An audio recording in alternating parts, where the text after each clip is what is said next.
Hey guys, so I got something new today. It's my Kermit puppet. Let me just close my door.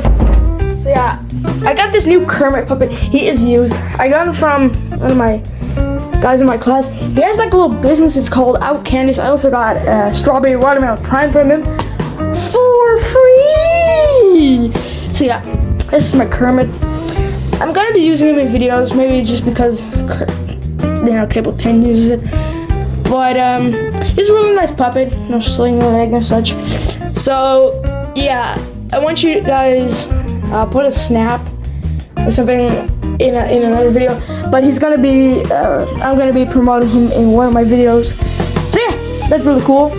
So yeah, let's just get into a review. I'm gonna look around.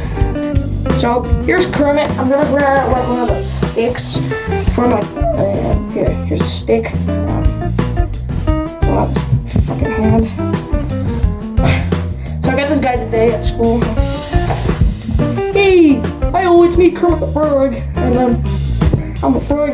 It's not easy being green. Doing all those weird little things with my weird floppy little hands.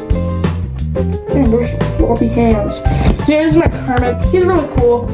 I made a channel called Kermit the Flicker. Not Kermit the... Yeah, it's like a Dutch thing. So yeah, Kermit is oh fuck! No, so he's gonna be a part of my channel right now. So hello, it's me, Kermit the Frog. And yeah, thank you, AUCK Candies, for my new strawberry watermelon prime. It was delicious. It was amazing. So yeah. So he's probably going to one of my bins soon. Pray for me, everybody. Good grief. So yeah, that was my Kermit puppet. Bye guys! Yeah!